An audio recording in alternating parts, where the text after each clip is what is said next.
дуже гучний вибух стався, що навіть внизу полетів цей пил, все на нас, Боже, всі кричать, діти, це жах. Ми повибігали, тут дим від машин, цей дим, сюди неможливо було в квартиру пробратися.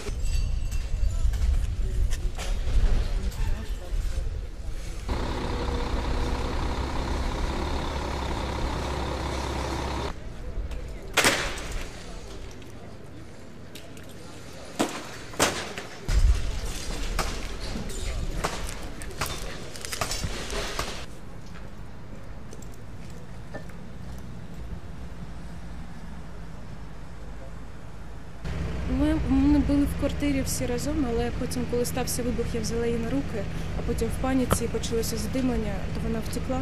Ми думали, що вона десь на вулиці втекла, але вона була в квартирі, виходить. І всю ніч шукали її, але не знайшли. А потім вже вранці повернулися, а вона сидить вдома.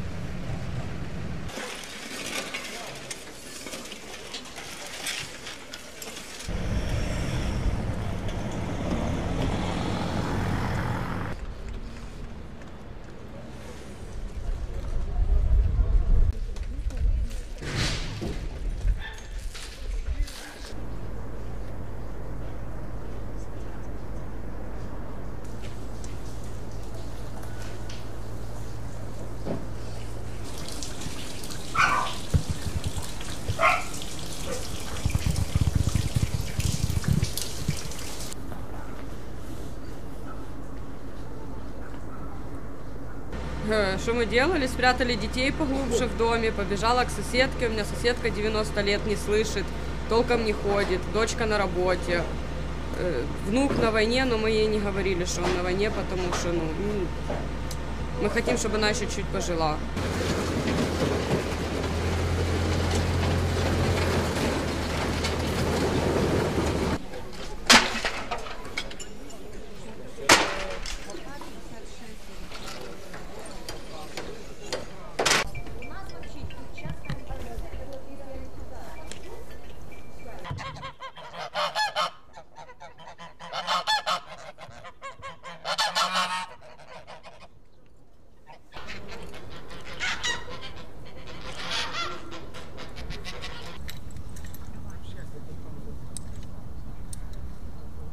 Вот у нас тут был забор соседский, и вот туда он попал, и вот эта волна, все, понимаете, вот к нам, и вот это все, ну, разрушило. Очень низко летел.